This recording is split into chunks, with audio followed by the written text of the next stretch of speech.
Good day, everyone. I'm going to read to you the story, Ginger the Giraffe.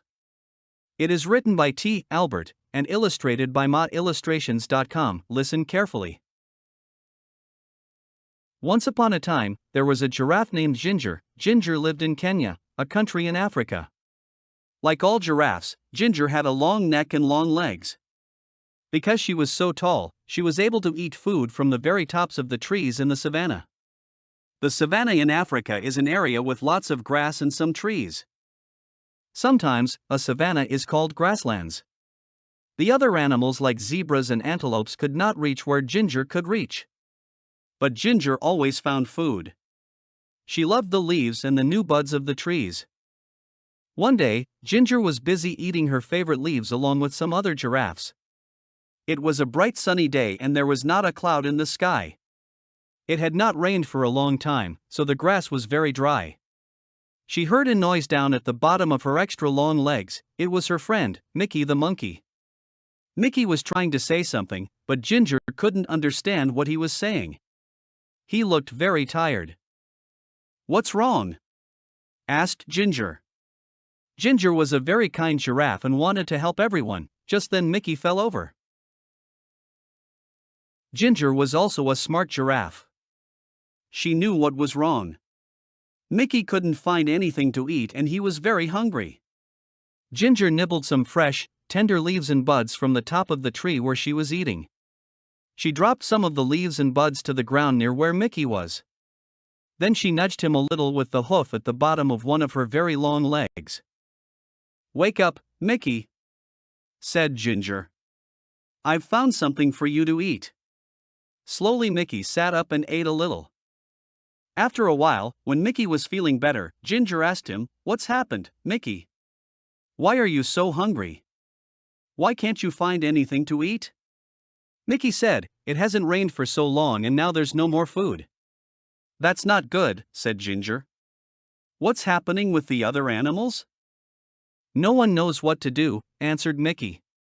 "All the zebras and the antelopes and the elephants are getting worried about the dry grass. Some of them are thinking about leaving the savannah and trying to reach the jungle." "That's a long trip," said Ginger.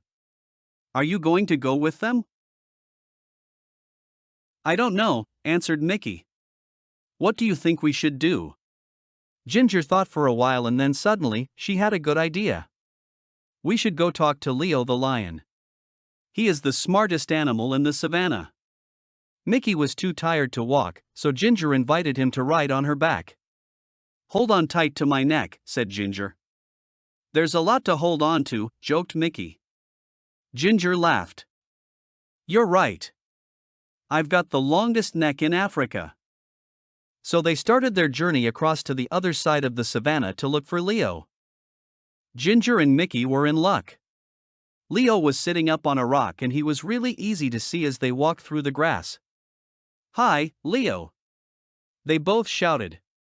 Leo had been napping and was a little grumpy when they woke him up. But he was polite and said, "Hello, Ginger and Mickey. Why did you walk the whole way across the savannah? Just to wake me up?" But he was joking, he had a smile on his face. "Mickey says that there is no food left on the savannah because it's been so dry," said Ginger. "Do you have any ideas?" Leo thought for a while. He said, "There's nothing we can do about the rain. It will come soon, but we can't be sure when it will arrive. When the rain comes, all the plants will grow again and there will be lots of food for everybody." He thought a little longer. "The only thing I can think of is for everyone to move closer to the forest," he continued.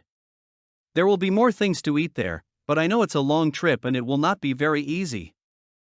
It might take days to get there." Ginger and Mickey looked at each other and then looked back at Leo. "Thank you, Leo," said Ginger. "It's probably best if they all try to get closer to the jungle." They said goodbye and then walked back across the savannah. Now they needed to gather all of the animals together to start the long journey. Ginger didn't need to go along because she had plenty of food in her high trees. But she was a good friend and wanted to help as much as she could. They walked towards her favorite trees and guess what she and Mickey saw? All of the animals were already gathered there and waiting for Ginger and Mickey. "Why are you all here?" asked Ginger. "Eddie the eagle told us that you're taking us to the edge of the jungle," said one of the zebras. "How did he know?" asked Mickey. "He heard you talking with Leo," said one of the antelopes. "So you've all decided to try to walk together to the jungle?" asked Ginger. "Yes," they all answered. "If you'll help us to get there," added one of the elephants. "If you'll help us to get there," added one of the elephants. "Of course, I'll help," said Ginger. "I'm your friend." So they started on their big journey across the savannah to the jungle. The sun was so hot and there was no food and no place to get a drink of water. And then they heard it. It was thunder. Thunder! They all shouted. Thunder was very scary to the animals of the savannah. Can you guess why? Fire. Sometimes the lightning hits the dry grass and the whole savannah catches fire. Then everyone has to run. And that is exactly what happened. Fire. They shouted.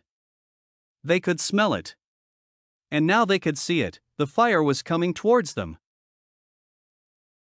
Ginger had to think fast.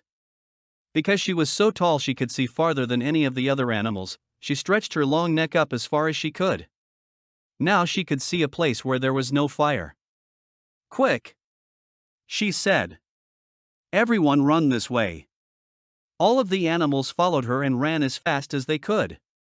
Soon, they were out of danger. They stopped and gathered together one more time. "Is everyone here?" Ginger asked. She wanted to make sure they were all safe. All the animals looked around, they were all there.